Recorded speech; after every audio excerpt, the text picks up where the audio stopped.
So, our topic for today is about Angles. okay, angles. So, there are 3 angles written on the board. What's that first? Acute angles. Second?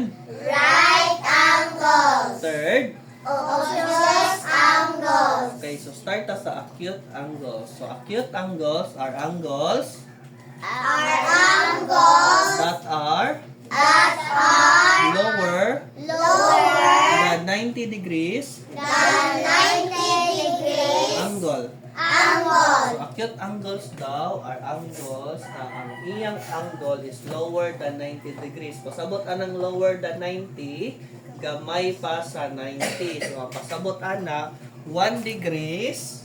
So, pasabot ana ha, kay lower man sa 90, it means ubos sa 90. So, unsa may ubos sa 90? So, 89 no? 89 padong ubos. So, 1 to 89 degrees.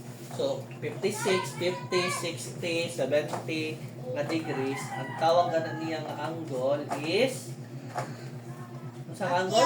Acute angles. So, mo na siya ha. Mayroon itong 55 angles. Saan na siya? Acute angles. So, 79 degree angle. Saan na siya? Acute angles. Okay, acute angles. Kaya 79, mas gamay man sa 90 degrees. Okay, next is ang right angles. So, right angles Right angles are angles are angles that are that are 90 degrees angle. 90 degrees angle. Okay, so, ang right angle daw, kay ang angle nga 90 degrees. So, dali ra kayo may bawaan ninyo ang angles nga right angle. Kaya nga no, naara na siya yung box dira sa iyang angle nga gipakita. Makita gyud mo ng ani kani siya. So, tawagan ay siya nga angle, right angle. Ano sa tawag? Right angle. Pila ka degrees ang right angle? 90 degrees. Okay, 90 degrees. Okay, next is, unsay next? Obtuse angles Okay, obtuse angles are angles are angles larger larger than 90 degrees. than 90 degrees. So, pasabot anang larger, mas dako pa sa 90. Unsa may mas dako sa 90? So, 91 until 179. Kaya kung may tag 180 degrees, 180 degrees, kaya ang tawagan niya kay straight angle. Unsa kung 180 degrees, unsang angle? Straight angle. Okay, so straight angle. So 179 degrees until sa 91 degrees until sa 179 degrees. Ang tawagan niya kay obtuse Angle. Okay, obtuse angle. 91 degrees, 92, 93 until 179 degrees. Ang tawagan niya kay Obtuse angle. obtuse angle. So nakoy gisuwat diri sa board, no? So, istorya na ko, raise your hand if unsa siya nga angle. Okay? Nakasabot.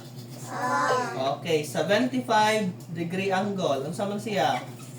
Acute, obtuse, right angle. Obtuse. Sa? Acute angle. Okay, acute 75 man. So, 75 is lower than 90. So, unsay answer? Acute angle. Okay, acute angle. What if 88 degrees angle? Unsa man siya? Acute angle. If 90 degrees, Right angle. raise your hand if you want to answer, ha? Okay, what is 155 degrees? Okay, Jan. Obtuse angle. Okay, very good, Jan. Obtuse angle. 155 degrees is obtuse angle. Raise your hand if you want to answer. 64 degrees. Okay, Marlynette. Unsa siya nga angle? 64 degrees. Lower than 90. Acute angle. Okay, acute angle. What if 90 degrees? Okay, Angela. Right angle. What if 180 degrees? 180. Okay, step one. Obtuse angle. 180. Okay, ano mi? Straight angle. Straight angle. Straight. What? 180 man. Wa mo kuning 179. Ya kung 179 siya, tawagan na niya kay obtuse angle. So 165. Okay, dyan again. Obtuse angle. Okay, obtuse angle. 165 kay mas dako man siya sa 90 degrees. Oh. Kamutan na answer ha? 101 degrees. Obtuse angle. Okay, obtuse angle. 180 degrees. Obtuse angle. 180. Straight angle. O, kuan, 75 degrees.